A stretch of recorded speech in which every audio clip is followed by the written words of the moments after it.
At the beginning of the story, we see Lin, who is fed up with her life. Someone had taken a loan in her name and run away, and that person was none other than her own boyfriend, Zhang Zi Jun. Poor Lin had to work 3 different jobs in a single day just to repay the loan. But even after all her hard work, all her earnings would go toward paying off the loan's EMI. In addition to these jobs, she also worked as a content creator on Instagram, where she would receive some money in the form of donations. Then one day, while she was on her way to work, she received a call. The person on the other end introduced himself as a customer service manager from Instagram. He told her that he was calling to inform her that her account had been blocked because someone had filed a complaint against her, claiming that she was taking money from her fans through donations. Lin was shocked to hear this, and when she checked her phone, she saw that her account was indeed blocked. The man told her that if she didn't pay a $2,000 fine, her account would be permanently deleted. A scared and confused Lin didn't know what to do. So, to save her account, she went to transfer the money to the account number he gave her. But then she realized something was off. Even though he claimed to be a customer service manager, he was asking her to send the money to a personal account. That clearly meant something was fishy. When she investigated further, she found out that the man's real name was Yingwei, and he was a scammer who tricked people through fake calls like this. Lin threatened to expose everything and report him to the police. In response, Yingwei offered her money to keep her mouth shut, but Lin called him to me. After talking to Lin, Yingwei found out that she needed 2 lakh yuan. Her boyfriend had taken a loan in her name and disappeared. Hearing Lin's sad story, Yingwei actually felt bad for her and then decided to help her. In return for his help, Lin promises not to report Yingwei to the police. After that, the two of them begin tracking down Lin's ex-boyfriend, Zhang Zi Jun. They discover that he is now dating a new girl named Hui. Seeing this breaks Lin's heart, because Zhang Zi Jun was using the exact same sweet lines on Hui that he once used to impress Lin. That's when Yingwei comes up with a plan to trap Zhang Zi Jun in a hotel scam. Together with Lin, they create a fake hotel website called Phillips. They change their names and outfits, design different visiting cards. Lin becomes Francis Coy, and Yingwei pretends to be Bio in the eyes of the world. However, soon they realize that to pull off this scam properly, they'll need one more person, someone who can trap Jizan and scam not just 2 locks, but a full 6 locks from him. But Lin refuses because she only wanted her 2 locks back. Then Yang explains to her that Jizan probably didn't do this to her alone. Who knows how many other girls' lives he has ruined. So, scamming him for 6 locks isn't really a fraud. Besides, out of that 6 locks, you'll get 3 locks. 2 locks will go to the girl acting, and for all this hard work, I at least deserve 1 lakh. After hearing this, Lin agrees. Now their biggest problem is finding a beautiful girl. Just then, Lin remembers her friend Amak, the girl who pretends to be blind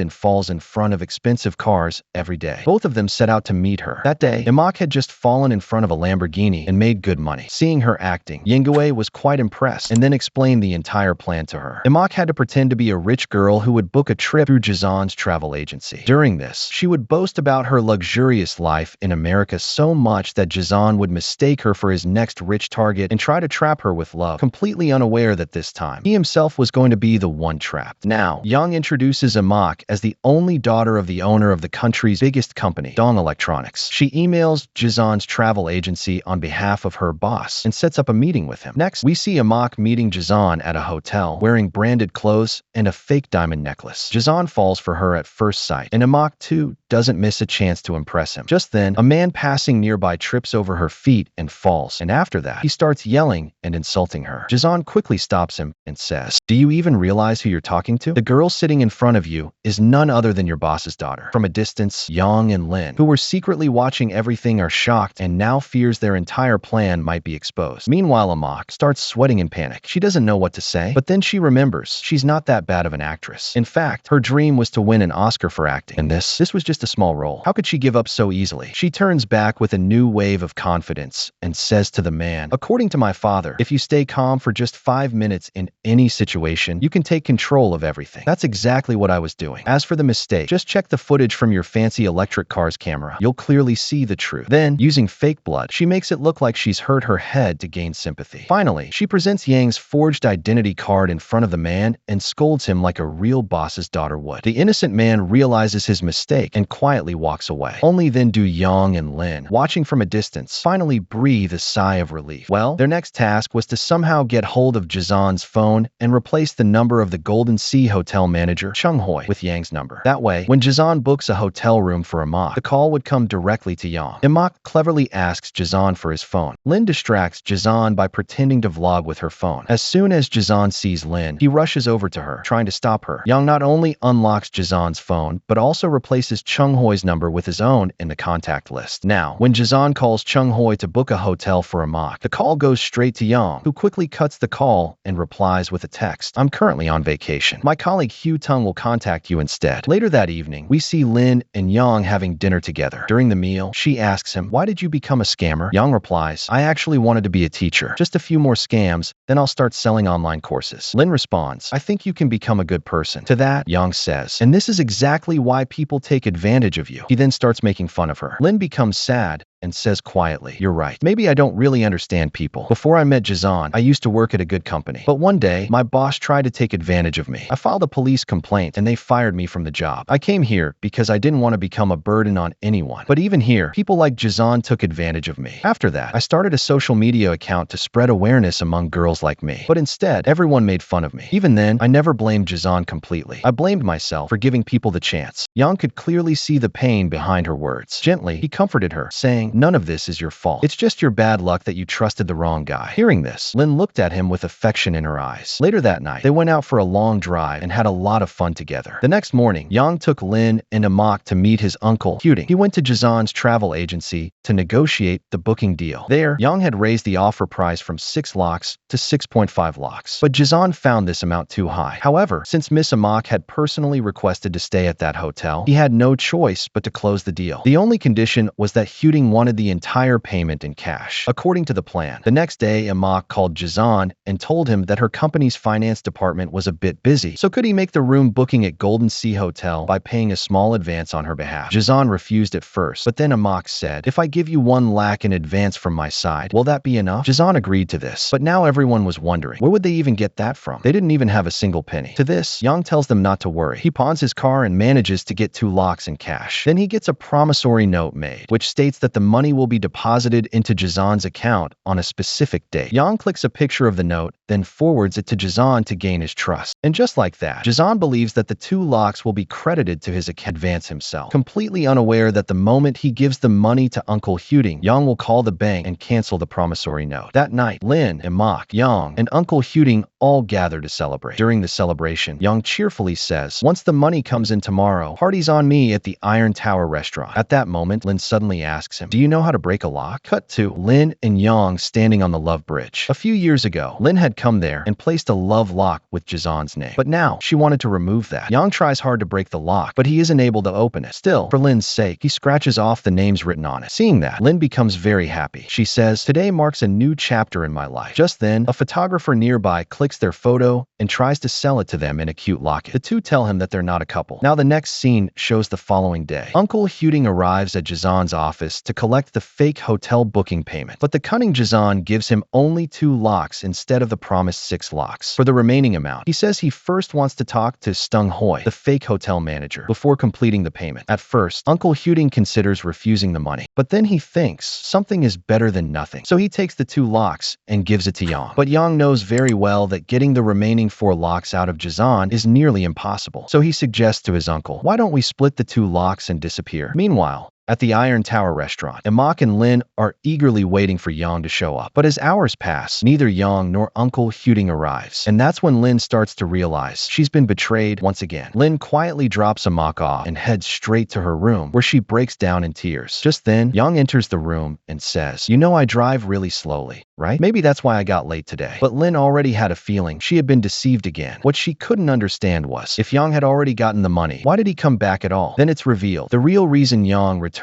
wasn't guilt but Lin's love. Yang then calls his uncle and resumes the plan, quickly coming up with a new idea to get the remaining money out of Jizan. Lin tells them that Jizan is very passionate about racing cars. But in the middle of all this, Lin puts forward one condition. She wants the 2 lakh advance that Jizan gave back. She no longer fully trusts Yang. Yang agrees and hands over the promissory note. The next morning, Amak convinces Jizan to come to a racing car event. There, she introduces Jizan to her racer friend Yang and tells him that her friend is an amazing racing racer. Yang then shows them a Ferrari from his rare collection. Jizan is completely blown away. Looking at the car, Amak says, "My father loves this car. I'm planning to gift it to him on his upcoming birthday." Just then, Yang chimes in, "What about the money? You've only paid 10 lakhs so far. What about the remaining 8 lakhs?" Amak replies innocently, "I'll give you the remaining amount by next Monday." To which Yang says firmly, "No, that's too late. I can't wait that long. I have other buyers too." Amak, in the most charming way, gently grabs his arm and turns to Jizan, asking him to lend her 4 Indian rupees lakhs just for now. At first, Jizan hesitates a lot, but eventually, he gets caught up in her emotional act. However, at the very last moment, something clicks in his mind and he changes his decision. He tells Amak, "Maybe it's better if you find some other gift for your father instead." Seeing her plan fail, Amak quickly leaves with Yang. Jizan follows them in his car. Just then, he receives a phone call from Shengoi. During their conversation, Jizan learns the man he had handed over 2 lakh was actually a complete stranger. Now he begins suspecting Amak, and that suspicion turns into certainty when, while following them, he sees Lin with Amak and Yang. That's it. He immediately drives to Lin's house. There, with a heavy heart, he apologizes for the lies. He says, "I was helpless, and anyway, those fraudsters are never going to return your money. Instead of trusting them, it's better you trust me." He adds, to win their trust, "I'll give the lakhs myself. After that, you take the remaining advance and the promissory note from them, a total of 8 Indian rupees lakhs, and hand it over to me. I'll take my 6 Indian rupees lakhs back, and you can keep the remaining 2 Indian rupees lakhs to start your life again." Somehow, Lin finds his plan a little reasonable. After this, Jizan hugs Lin and earns her trust again. Then he goes to give 4 Indian rupees lakhs to Amak. Now, Yang hands over all the money to Lin so everything can be divided fairly among them. The next morning, Lin brings the bag full of money and gives it back to Jizan. He directly puts the bag into his car's trunk. But the moment she opens the car door to sit inside, she finds it locked from the inside. Poor Lin, once again, she trusted him, and once again, she was betrayed. But just then, Yang appeared from behind, and Lin began mocking Jizan with a sarcastic smile. You see, Lin knew very well that Jizan was never going to give 4 Indian rupees lakhs just for a racing car. But she also knew that if Jizan found out he was being scammed, he'd lose it, and he could go to any extreme to take revenge. So what did they do? Yang told Uncle Hatting to pretend to be Shengoi and call Jizan, pretending to reveal everything. The idea was to make Jizan paranoid enough to follow and investigate them. Then, right in front of Jizan, Yang and Amak deliberately met each other and acted suspiciously. And as expected, when Jizan saw all this, he tried to get close to Lin again. But clever Lin knew very well, a snake never changes its nature. So this time, she trapped Jizan in his own game. Jizan was stunned. When he opened the bag of money kept in the back of his car, he was shocked to find nothing but garbage inside. Meanwhile, Lin got into the car with Yang and disappeared from the scene. But she didn't stop there. She took all the proof of Jizan's fraud and went straight to the owner of the travel agency, who also happened to be his current girlfriend, Hui. Lin exposed everything. Shocked and furious, Hui immediately fired Jizan and even filed a legal case against him for cheating the company out of 6 Indian rupees lakhs. She also thanked Lin, saying if she hadn't warned her, she might have ended up just like the other girls Jizan had tricked and ruined. In the end, kind-hearted Lin returned all the money to its rightful owners. But Hui handed Lin 2 Indian rupees lakhs as a thank you gift. Lin simply smiled and gave the money back. After all, it was the same money Jizan had stolen from her. With her mission complete, Lin happily went out to celebrate with her friends. That night, when Yang dropped her home, Lin surprised him with a special gift, a locket. Then the story jumps ahead by a few months. Yang had now quit all his shady businesses for Lin. He had started driving a taxi. Lin was proud of him and accepted him completely. Meanwhile, Amak, still dreaming of winning an Oscar, had joined an acting school. Uncle Hudung was back to his peaceful, simple life. As for Jizan, the one who had ruined so many girls' lives, he was now completely destroyed. With nothing left, he had started selling fake branded bands online just to survive. And that's where our story comes to an end. So friends, how did you like this story? Let me know in the comments.